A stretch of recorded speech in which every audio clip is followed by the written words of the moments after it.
ঠাকুরের রান্নাঘরের পক্ষ থেকে সবাইকে অনেক অনেক স্বাগত। এই যে এখন ঝিঙে পোস্ত করবো। আমরা প্রথমে ঝিঙেগুলোকে কেটে নিয়ে ভালো করে ধুয়ে রেখেছি। এবার কড়াইয়ে তেল দিয়ে দিলাম।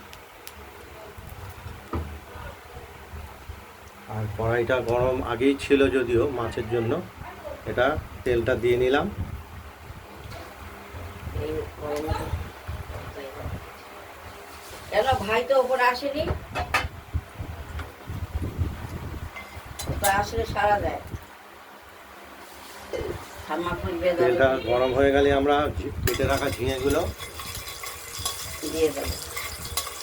টাটকা ঝিঙে বাজার থেকে আনো, সকালে বাজার করে এনেছে আর এখন রান্না করছি।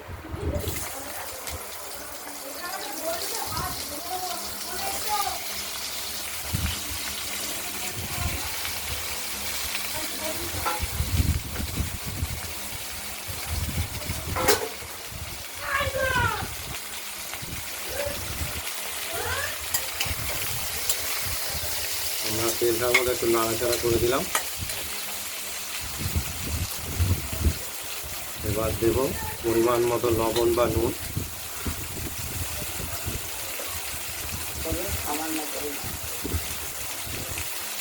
হলুদটা 1 চিমটে মতো দেবো।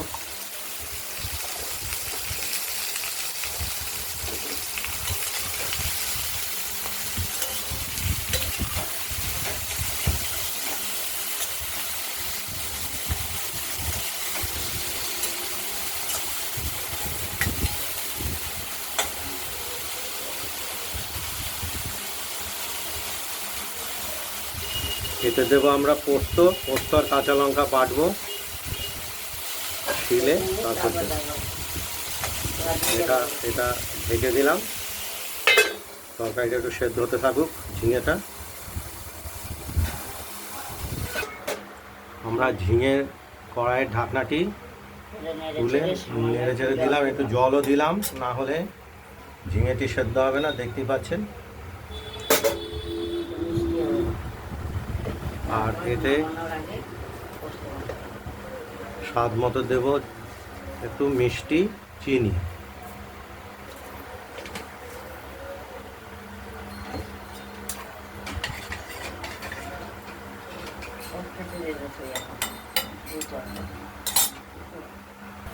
আর এদিকে শিলে আমরা পোস্ত আর কাঁচা লঙ্কাটা বেটে নিচ্ছি, দেখতেই পাচ্ছেন।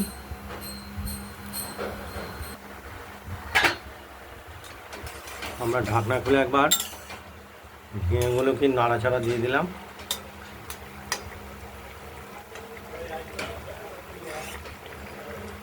আর এদিকে পোস্ত বাটাটা চলছে, পোস্ত বাটাটা হয়েই গেছে, আর একটু বাকি আছে, এটা বেটে দিলেই হয়ে যাবে। আমরা পোস্তটা বেটে বাটিতে তুলে নিয়েছি, এবার দিয়ে দিলাম পোস্ত বাটাটি। ঝিঙেটি অনেকক্ষণ ধরে ফুটলো গরম জলে, ঝিঙে নরম হয়ে গেছে।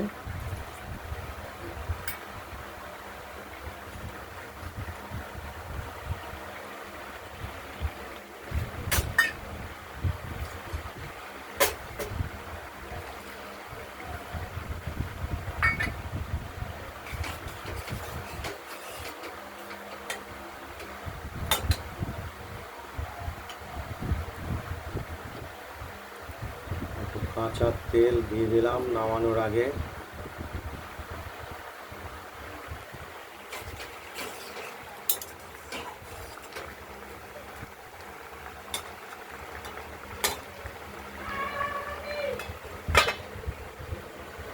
ঢাকা দিয়ে দিলাম, একটু অপেক্ষা করব।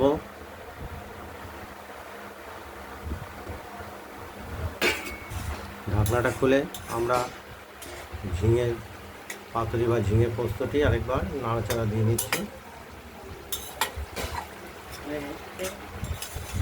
অনেকটাই হয়ে এসেছে।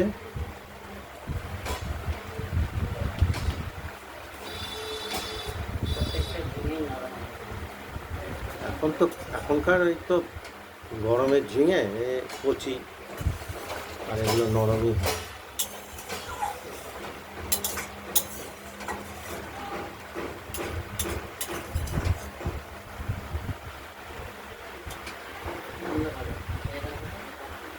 তো আমরা টেস্ট করে দেখব।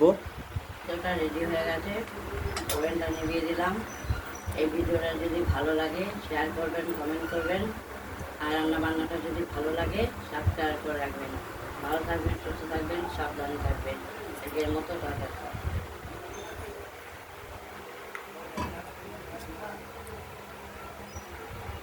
একদম বিয়ে প্রস্তুতি কমপ্লিট। নমস্কার বন্ধুরা। বুঝতে